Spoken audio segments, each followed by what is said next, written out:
우리 오늘 하나님께 저희에게 주신 말씀은 빌립보서 4장 1절에서 3절의 말씀입니다. 한 목소리로 받들어 읽겠습니다. 함께 읽습니다. 그러므로 나의 사랑하고 사모하는 형제들, 나의 기쁨이요 면류관인 사랑하는 자들아, 이와 같이 주 안에 서라. 내가 유오디아를 권하고 순두개를 권하노니 주 안에서 같은 마음을 품으라.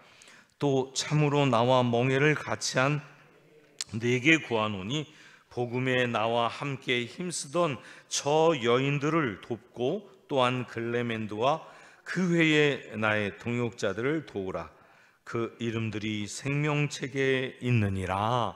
아멘. 잠깐 기도합니다. 살아계신 하나님, 오늘 주님 앞에 섭니다. 말씀으로 우리를 비추어 주시고 성령으로 조명하여 주옵소서. 말씀의 능력이 우리 속사람을 바꾸고 우리 존재를 바꾸어가는 것을 경험케 하여 주시고 말씀의 능력으로 승리하는 저희들 되도록 하나님 도와주옵소서. 성령님, 우리 가운데 역사하여 주옵소서. 예수님 이름으로 기도드립니다. 아멘.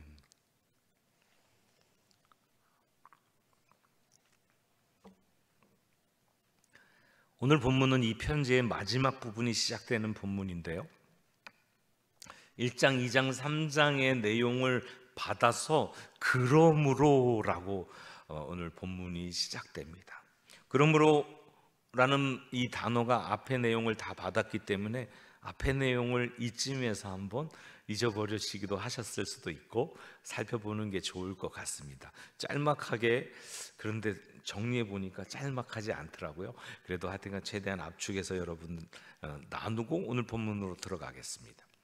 빌립보라고 하는 도시는 알렉산더 대왕이, 그러니까 지금은 로마가 다스리고 있는데요, 로마 이전에 있던 헬라 제국을 일으켰던 알렉산더 대왕의 아버지 빌립 왕이 정복한 도시입니다. 그리고 자기 이름을 붙였어요.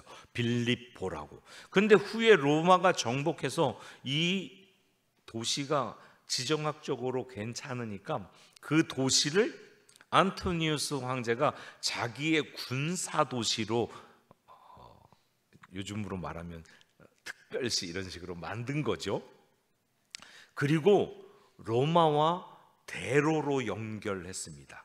모든 길은 로마로 통한다 하는 그 로마의 대로. 이 로마의 대로는 로마가 정복한 땅에서 반란이 일어났을 때 군대를 빨리 파견할 수 있는 그런 도로였습니다. 포장 도로였는데 지금처럼 아스팔트가 아니라 돌로 포장해서 마차가 수렁에 빠지지 않고 빨리 갈 수 있는 도로였죠. 로마 시민들을 그곳에 살 수 있도록 특권을 부여했어요. 다시 말하면 군대를 정한 기간 근무하고 은퇴하면 로마 시민권을 주는데, 그 시민권을 가진 사람들이 자기의 은퇴 이후에 사는 도시, 휴양 도시처럼 좋은 도시로 생각하고 그곳에 가서 살았다는 거죠. 그곳은 로마의 법이 일반적으로 적용되었고 로마 시민의 특권이 다 적용되는 그런 도시였습니다. 이런 배경의 빌립보에 있는 교회에 지금 사도 바울이 편지하는 것이죠. 군사도시니까 군사적인 언어를 쓰고 또 그림 언어를 써서 빌립보 교회 사람들을 일깨우면서 우리 예수 그리스도를 믿는 교회는 세상과는 다르다라는 것을 계속해서 하나님 나라의 삶의 방법, 가치, 그리고 하나님 시민으로 살아갈 것을 강조하고 있는 책이기도 합니다. 빌립보 교회가 어떻게 시작됐는지는 사도행전 16장에 잘 나타나 있는데요, 사도행전의 16장에 바울의 2차 선교여행 때 아시아 지역을 선교하려고 하는데 하나님이 계속 막으시면서 꿈에 마게도니아 사람, 다시 말해서 바다 건너에 있는 헬라 사람이 손을 들어서 일로 와서 우리를 도와달라고 하는 그 환상을 보고 하나님이 우리 길을 막으시고 저쪽 바다를 건너가서 복음을 전하게 하시는구나 인도하심으로 믿고 바다를 건너갔는데 이게 역사적인 일이에요. 아시아에서 유럽으로 복음이 넘어가게 된 사건이죠. 그런데 그 빌립보에는 유대 사람이 별로 없었어요. 바울의 선교 전략은 유대 사람들이 모여 있는 회당에 가서 그 구약의 예언을 읽으면서 이것을 설명하면서 예수 그리스도를 소개하는 게 선교 전략이었는데, 유대 사람들이 모여 있지 않으니까 회당이 없는 거예요. 그래서 강가로 가서 기도하는데 강가에 모여서 기도하고 있는 여인들을 발견하게 되고 그들에게 복음을 전합니다. 자주장사였던 루디아의 집에 들어가서 빌립보 교회를 시작하죠. 그리고 복음을 전하며 그 도시를 다니고 있는데 귀신 들린 한 소녀가 계속해서 귀찮게 하니까 귀신을 쫓아내 줍니다. 근데 문제는 귀신에 들린 소녀의 주인이 그 여인이 점치는 것으로 돈을 벌었었는데 그게 막히니까 바울과 실라를, 복음을 전하고 있던 둘을 잡아다가 때리고 감옥에다 쳐 넣습니다. 지하 감옥에 갇혀 있는 바울과 실라가 밤중에 일어나서 기도하고 찬양하다가 지진이 나고 옥토가 떨리고 착고가 풀리면서 간수가 딱 나와서 보니까 죄인들이 다 도망가는 줄 알고 자결하려고 할 때 바울이 막죠. 그리고 복음을 전하는데 유명한 대사가 나오지 않습니까? 내가 어떻게 하여 구원을 얻으리까? 그러니까 바울의 유명한 대사, 주 예수를 믿으라. 그리하면 너와 네 집이 구원을 얻으리라. 그 밤에 복음을 간수의 집에 전하고 간수의 집이 모두 예수를 믿게 되는 사건이 벌어지죠. 지금 아까 루디아의 집에서 빌립보 교회, 또 간수의 집에서 빌립보, 이렇게 빌립보 교회가 시작했던 곳이죠. 이 교회에 편지를 쓰고 있는 것입니다. 왜 편지를 썼냐? 빌립보 교인들이 사도 바울이 감옥에 갇혔다는 이야기를 듣고 걱정을 하고 사도 바울이 먹고 살 수 있도록, 감옥에 먹을 것도 제대로 없고 힘들 테니까 그렇게 도와주기 위해서 선교 헌금을 에바프로디도를 통해서 보냈는데, 그것에 대한 감사의 편지를 빌립보 교인들에게 하고 있는 것입니다. 빌립보 교인들이 걱정하고 있는데 자기 자신이 감옥에 잡혀 있으니까 걱정하는 것에 대해서 자신의 감옥에 갇힌 상황은 복음이 패배한 것이나 복음이 계속해서 전파되는 것에 악영향을 끼치지 않고 오히려 진보를 가져왔다고 선언하고 있어요. 바울은 자기가 그리스도의 대사인데 세상의 힘에 의해서 감옥에 갇혔지만 그것이 복음을 망하게, 실패하게 하지 않았다는 것이죠.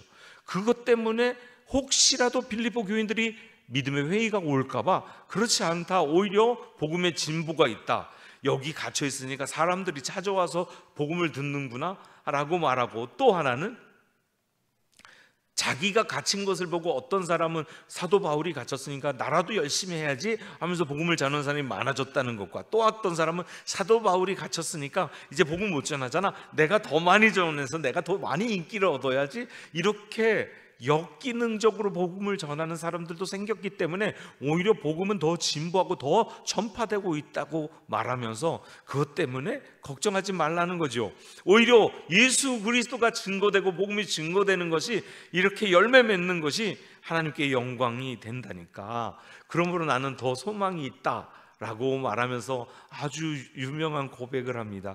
그러므로 내게 사는 것이 그리스도니까 나는 죽든지 살든지 죽는 것도 유익하다라고 고백합니다. 자신의 삶과 죽음의 문제, 심각한 이야기를 하면서 그것이 유익하라고 말하고 있는 것이죠.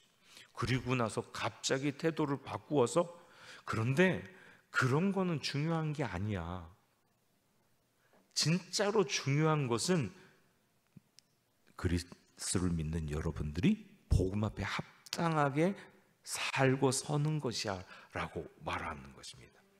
그리스도의 교회, 곧 이 땅의 하나님 나라의 식민지에 사는 하나님 나라 백성은 외부 세력에 흔들리지 말고 용기를 가지고 합당하게, 복음에 합당하게 살아야 한다고 강조합니다. 그러면서 자신의 이야기들을 펼쳐 나가는데, 복음에 합당하게 사는 것에 대한 가장 핵심적인 것이 바로 우리 교회의 표어예요. 겸손과 헌신은 내 마음, 사랑의 마음을 가지고 예수 그리스도의 마음을 품는 것, 같은 마음을 품어서 주님께 영광 돌리는 것. 그러니까 빌립보서의 가장 핵심 내용 중에 하나가 바로 예수 그리스도의 마음을 품는 것이죠. 마음을 같이 하고 같은 사랑을 가지고 뜻을 합해서 한 마음을 품는데, 그것은 예수의 마음. 빌립보 교회가 온통 하나가 되는 것 유일한 방법, 회의에서 네 말이 맞아, 내 말이 맞아, 이게 더 맞는 것 같아, 그러니까 이걸로 하자, 이렇게 회의에서 결정하는 것도 아니고, 또 무엇인가 더 유익하기 때문에, 더 이익이기 때문에 결정하는 것도 아니고, 다 같이 예수님 마음을 품으면 네 마음도 예수님 마음, 내 마음도 예수님 마음, 장로님 마음도 예수님 마음, 권사님 마음도 예수님 마음, 모든 분의 마음이 예수님 마음이니까 다 한 마음이 되는 거죠. 그렇게 예수님의 마음을 가지고 살아가라는 거죠. 예수님 마음 가지고 살아간다는 건 예수님의 사고방식, 예수님의 생활방식, 예수님의 삶의 태도, 예수님의 생각, 예수님의 관점, 예수님의 철학, 예수님의 선택, 예수님의 말, 예수님의 행동을 다 닮아가는 것을 말해요. 그러므로 우리가 어떻게 생각하고 우리의 지혜로 어떻게 판단하고 해석하는 게 중요한 것이 아니라, 예수님이라면 어떻게 하셨을까? 예수님이라면 이 선택을 어떻게 하셨을까? 고민하고 기도하면서 결정을 하는 거죠. 만약에 그런 결정을 교회에서 하면 모든 사람이 원망과 시비가 없을 거예요. 그죠? 다 예수님 마음으로 예수님 마음 품고 결정하니까. 그렇게 구원을 이루어가면서 그리스도의 장성한 분량까지 서로 자라가라 하는 얘기가 이 앞부분에 계속 쓰여져 있는 것입니다. 그렇게 2장까지 사랑과 겸손으로 그리스도의 몸을 세우고 자라가라고 말했는데, 3장에서부터 완전히 다른 이야기가 시작됩니다.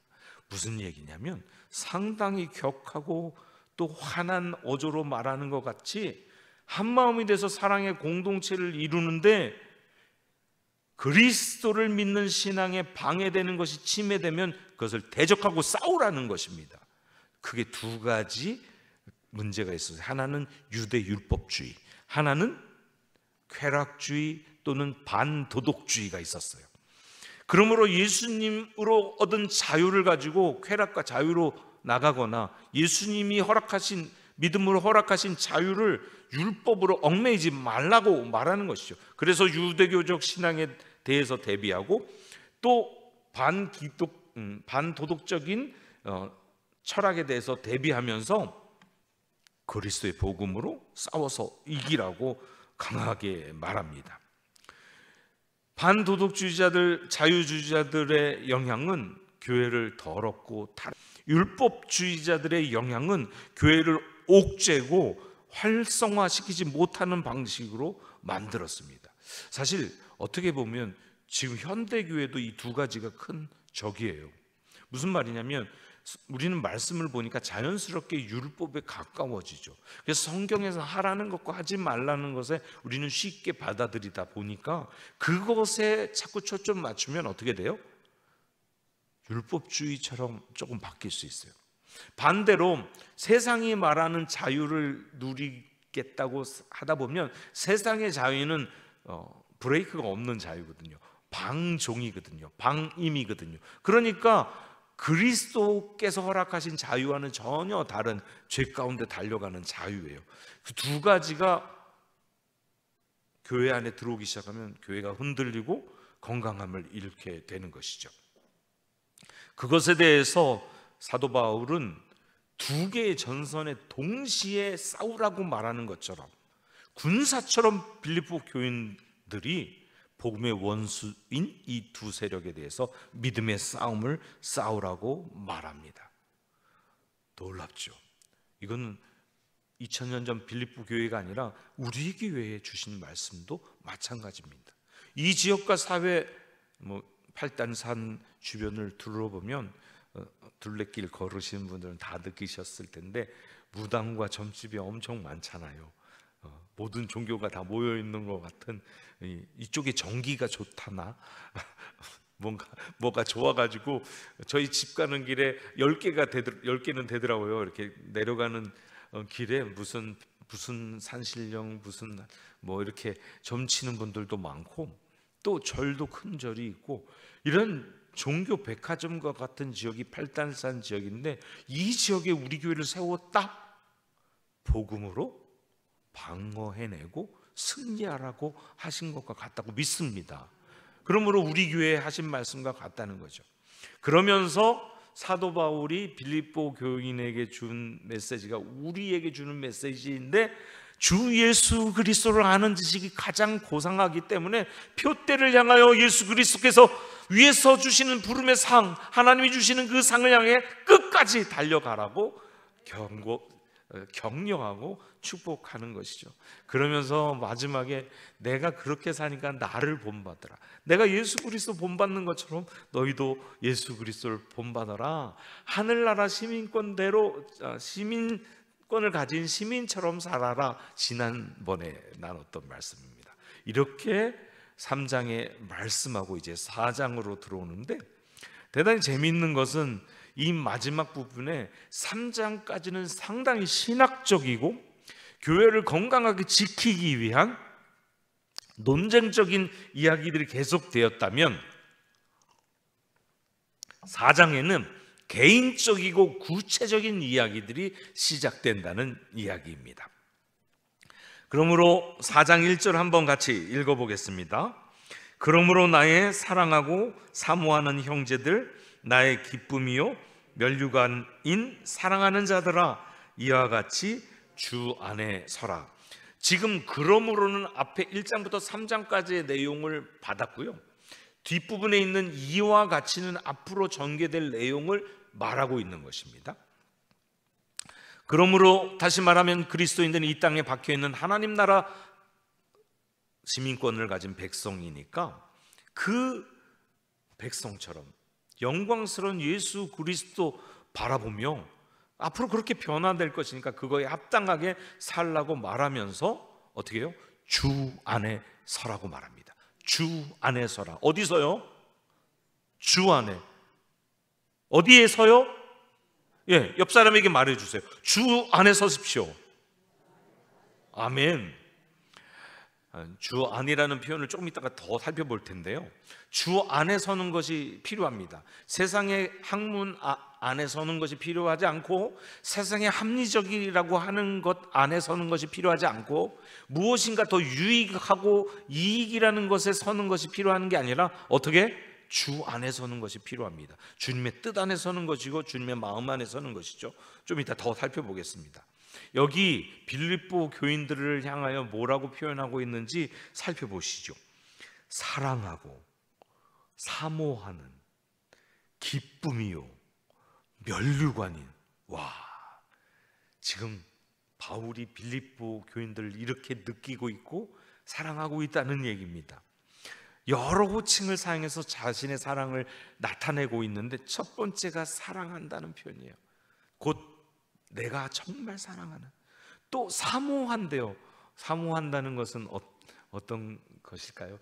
혹시 우리 어르신들이나 여기 계신 분들 어렸을 때 사랑하기 시작할 때 그 사랑하는 그 사람 만나기 위해서 그리워하고 그 애타게 보고 싶어 하는 그 마음이 사모한다는 마음이거든요. 그 마음을 가지고 누가? 사도 바울이 교인들을, 빌립보 교인들을 그렇게 사모하고 있다고, 만나보고 싶다고 표현하고 있습니다. 나의 기쁨이래요. 생각만 해도 기쁜 거죠. 자신에게 기쁨을 주는 자라는 거죠. 기쁨의 이유가 되고 원인이 된다는 것입니다. 여러분, 여기는 할머니가 더 많으신 것 같아요. 그냥 엄마도 계시고 아직 할머니 아니신 분도 계시네요. 손자가 재롱 피우는 거 생각만 해도 기쁘죠. 미소가 싹 지어지지 않습니까? 요즘에는 멀리 살아도 이렇게 핸드폰으로 동영상 찍어서 보내면 그거 보는 어르신들 얼굴 보면 얼굴에 빛이 환하게 나면서 미소가 자연스럽게 지더라고요. 얼마 전에 저희 동기인 목사님 부부를 만났는데 그 집 아기들이 갓난아이였을 때 보고 둘째는 태어나기 전에 보고 되게 오랜만에 만났어요. 7, 8년 만에 만났는데 이 친구들이 어떻게 나를 기억하는지 모르지만 저에게 와서 막 안기더라고요. 손을 꼭 붙잡고 어디 잠깐 밥 먹으러 가는데도 다니고, 그러니까 제 얼굴에도 아직 저는 손주가 없지만 그 친구들을 보면서, 그 꼬마들을 보면서 제 얼굴에 미소가 막 지어지더라고요. 네, 기쁨이 된다는 것은 얼굴에 미소가 지어지게 만드는 존재가 이 빌립보 교인들이라는 얘기죠. 여러분의 손주처럼 목사가 자기 교인들을 생각하고 기도할 때 기쁨이 되는 것처럼 축복이 없습니다. 목회자가 여러분 잘 아시겠지만 이렇게 기도하는 시간에 생각나는 분들을 특별히 더 기도할 수밖에 없어요. 물론 이렇게 리스트를 가지고도 기도하지만 기도 부탁을 했거나 기도해야 될 필요가 있다고 느껴지거나 또는 기도해야만 지금의 난관을 뚫고 나갈 것 같은 분들을 위해서, 자기 양들을 위해서 기도할 때 얼마나 기쁜지 몰라요. 하나님이 들으시고 역사하시고 변화시켜 주실 것이라고. 물론 부담되고 물론 쉽지 않은 기도의 시간이지만 그렇게 기도하면서 관계가 더 아름답게 형성되어 간다는 것이죠. 목회자가 자기 성도들을 품고 기도하고 기뻐하는 건 바로 지금 바울의 표현입니다. 나의 기쁨. 그것뿐이 아니라 나의 면류관이라고 표현해요. 면류관은 어떤 때 쓰는 거죠? 왕이 다스릴 때, 무엇인가 경기에서 승리했을 때 영광을 주기 위해서 면류관을 쓰여 주잖아요. 지금 사도 바울이 복음을 전해서 구원받은 빌립보 교인들이 자신에게는 면류관과 같대요. 하나님이 주시는 면류관과 같대요. 자신이 복음을 전해서 예수를 믿은 자들이 이 헬라 세계에서 무슨 경기나 또는 전쟁에서 승리한 사람이 얻는 면류관보다 그것에서 오는 하나님 앞에서 이 영광과 기쁨이 더 크다는 것이죠. 곧 여러분들의 면류관들도 있지요? 여러분이 복음 전해서 누군가 예수 믿었으면 그분들이 여러분의 면류관이 되는 것이죠. 목회자나 예수 그리스도를 믿는 누구라도 복음을 전하고 그 복음을 전한 것 때문에 예수 믿으면 그 사람에게 그 믿게 된 사람이 면류관처럼 빛난다라고 말하고 있는 것입니다. 그런 존재들이 빌립보 교인들이라고 지금 사도 바울은 고백하면서 말하고 있는 것입니다. 자기가 사랑하고 아끼고 정말 내 기쁨이 되는 그들에게 해주고 싶은 이야기, 무엇? 주 안에 서라. 주 안에 서라고 말하고 있습니다. 이렇게 길게 애정을 가지고 여러 호칭으로 반복해서 부른 적이 없습니다. 지금 빌립보서의 유래예요. 이렇게 반복하면서 여러 호칭으로 부르는 것이, 이것만 봐도 사도 바울과 빌립보 교인이 얼마나 사랑의 관계, 친밀의 관계인지 아름다운 관계인지 알 수 있습니다. 그 사도 바울이 자기의 사랑하는 교인들에게 주 안에 굳건히 서라고 말합니다. 여기 주 안에 서라는 이 표현은 여러분이 기억하실지 모르겠지만 벌써 1장에서 한번 다루었던 표현입니다. 여기 서라는 단어는 진실되게 서다, 굳게 서다라는 의미인데 군사적인 용어입니다. 적군이 몰려 들어올 때 로마 군사들이 방패를, 자기 몸을 전부 가리는 방패와 방패를 연결해서 벽을 만들고 밀리지 않고 굳건히 서는 단어가 바로 서라는 단어입니다. 전투 대형에 쓰여지는 말이라는 거죠. 어깨를 붙이고 방패를 붙이고 긴 창을 들고 서 있으면 함부로 덤비지 못하는 것이죠. 그렇게 나아갈 때 로마 군대는 계속해서 승리했어요. 강철 부대였단 말이죠. 군대가 굳건히 서서 자기 자리를 지키는 것을 의미하는 이 단어를 써서 자기 사랑하는 빌립보 교인들을 향해서 주 안에 서라고 말하고 있습니다. 외적인 핍박, 유대인이나 또는 반도덕주의적인 자유주의가 와서 흔들어도, 또는 내적인 어떤 어려움이 있더라도 양보하지 말고 주님 안에 굳건히 서라고 권하고 있습니다. 성도들이 어려운 시험을 당하고 힘든 일을 당할 때 굳건하게 진실되게 설 수 있는 것은 주님과 함께 할 때입니다.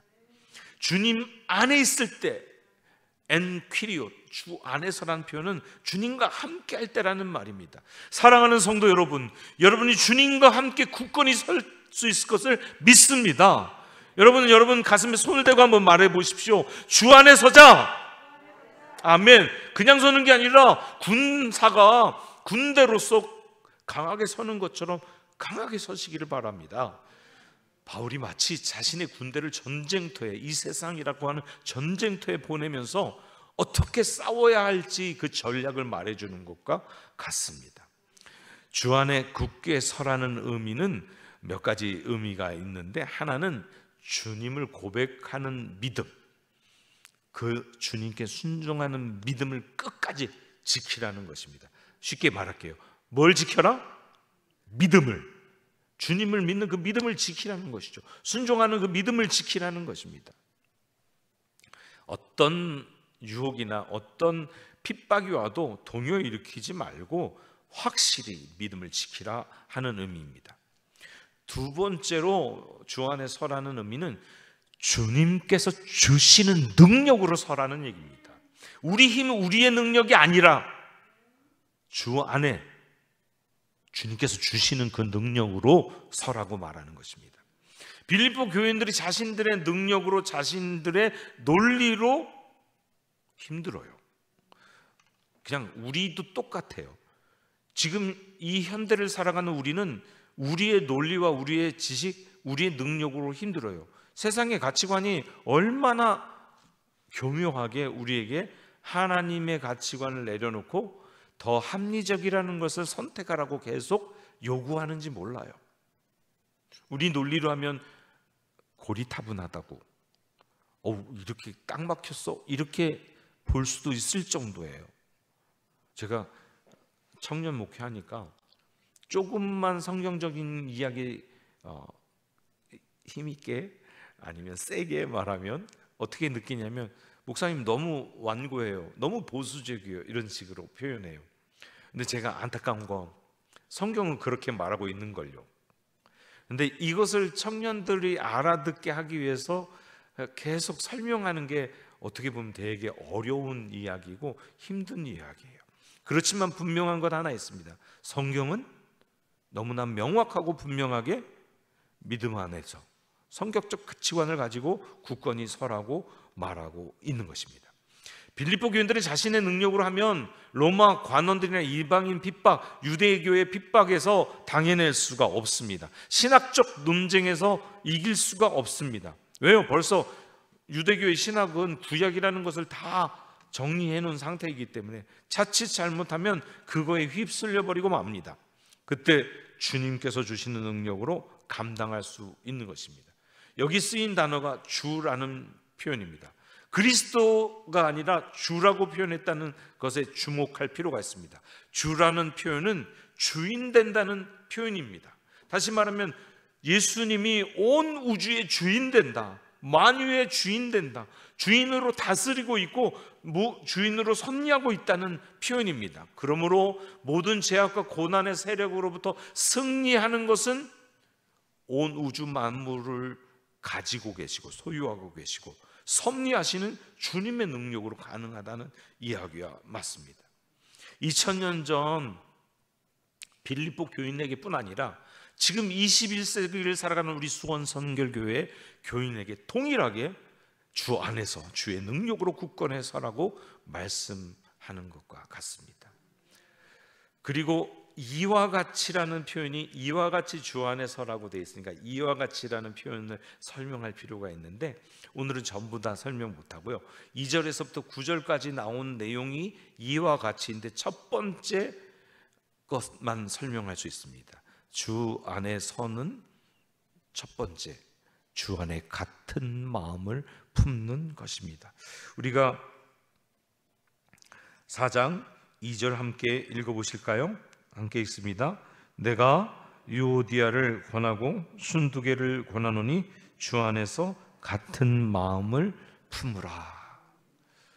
여기 같은 마음을 품으라는 것은 주 안에서 하나 되라는 이야기죠.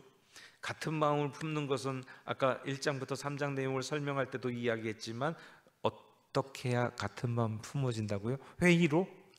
함께 총회하면은 품어져요?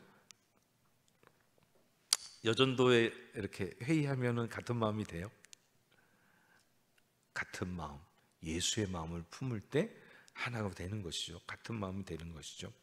여기 특별히 두 분이 등장해요. 유오디아와 순두개가 등장합니다.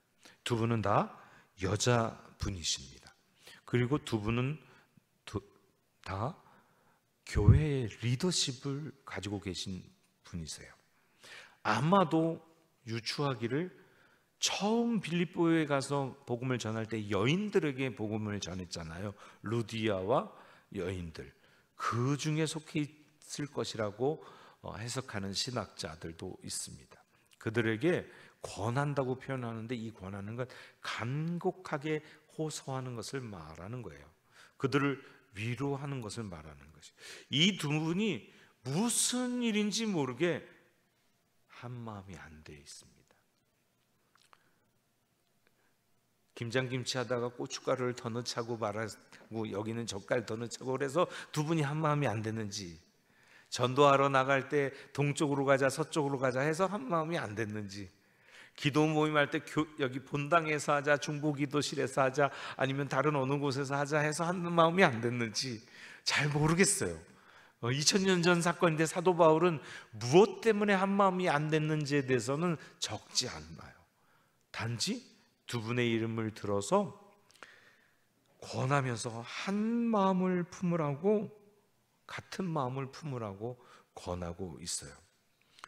이 권하노니가 반복되는 것은 두 사람 사이의 불화가 매우 심각했다라고 하는 이유이기도 합니다. 제발 둘이 한 마음 좀 품어, 이렇게 말하는 거죠. 어떠한 마음을 품으란 표현은 앞에 이야기했으니까 예수의 마음을 품어야 된다는 것을 다 알고 있어요. 빌립보 교회의 두 지도자인 이 두 사람은 무엇인가 분쟁도 있었고 다툼도 있었던 것으로 보입니다. 여기 이 두 사람을 한 마음을, 같은 마음을 품으라고 얘기하면서 3절이 나오는 것이 우리에겐 큰 위로가 되고 또 힘이 되고 또 새로운 방법을 찾게 됩니다. 3절 한번 읽어볼까요? 또 참으로 나와 멍에를 같이 한 네게 구하노니 복음에 나와 함께 힘쓰던 저 여인들을 돕고 또한 글레멘드와 나 외에 나의 동역자들을 도우라. 그 이름들이 생명책에 있느니라. 여기 뭐 하라고 되어 있죠? 도우라. 여기 나와 함께, 나와 멍에를 같이 한 네개 할 때 네는 빌립보 교인들을 말하는 것입니다. 이렇게 이걸 다시 들으면 나와 함께한 네 개의 너는 우리 교인들을 말하는 것입니다. 우리 교회 안에 무엇인가 뭐 권사님들 사이일 수도 있고 장로님들 사이일 수도 있고 안수 집사님 사이일 수도 있고 평신도들 사이일 수도 있어요. 그때 무언가 일치가 없어지고 불화가 있거나 삐그덕거리는 것이 보이면 어떻게 하래요? 도우래요. 돕는 방법에 대해서는 현재 오늘 본문에는 나와 있지 않아요. 근데 우리 어떻게 해서 도와야 되는지 잘 알아요. 어떻게 하면 될까요? 중보기도 해야죠. 순두부를 더 좋아하는 권사님이 더 맞아 하고 그 편 들고, 또는 이쪽은 유오디아 편 들고 해서 편 들어서 싸워서 어느 쪽이 이겨라, 이 말이 아니에요. 중보하고 기도하는 것입니다. 왜? 다 복음 사역의 힘을 합해서 생명책에 이름이 적혀 있는 귀한 존재들이니까. 다른 것 하는 것이 아니라 제대로 잘 세워질 수 있도록, 같은 마음을 품을 수 있도록 도우라는 것입니다. 그러면은 돕는 방법 하나는 중보기도 하는 것이고, 또 하나는 예수님의 마음을 품는 것을 보여주는 것이죠. 내가 예수님의 마음을 품어서 무엇인가 일치하지 못하는, 분쟁하는 그분들에게 예수님의 마음이 이런 것이 아닐까라는 것을 보여주는 것이죠. 여러분, 우리는요, 우리 자아가 너무 세기 때문에 무엇인가 말로 해결하려면 논쟁이 되고 싸움으로 가면 화합이 이루어지지 않습니다. 그런 거 논리, 그리고 합리적이라고 생각한 거, 지혜롭다고 생각하는 거 내려놓고 하나님이 무엇을 원하시는지, 주님은 이럴 때 어떻게 하기를 원하시는지를 알아가기 시작하면 너무나 쉽게 화합이 일어납니다. 사랑이 일어납니다. 지금 이분들이 함께 복음 사역에 목숨을 걸고 복음을 전하고 다른 사람들로 하여금 예수 그리스도를 믿도록 했던 생명책에 이름이 적힌 분들이라는 사실입니다. 결국에 하나님 앞에 함께 갈 존재들이기 때문에 그들의 연약함, 무엇인가 연약하기 때문에 싸우겠죠. 뭔가 마음에 걸렸으니까 싸웠겠죠. 뭔가 서로 안 맞는 조그만 것들이 있으니까 티격태격했겠지요. 그것을 잘 위로하고 도와서 예수의 마음을 품고 한 마음, 같은 마음이 되도록 하라고 이야기하는 것입니다. 사랑하는 성도 여러분, 그렇게 해야 되는 이유가 있습니다. 무엇일까요? 우리가 예수 그리스도를 믿어 한 몸이 되었기 때문입니다. 한 교회가 되었다는 것은 한 몸이 되었다는 이야기입니다. 여러분, 머리가 이쪽이 간지러운데 이 손으로 이렇게 잘 안 긁어져요. 이 손이 올라가죠.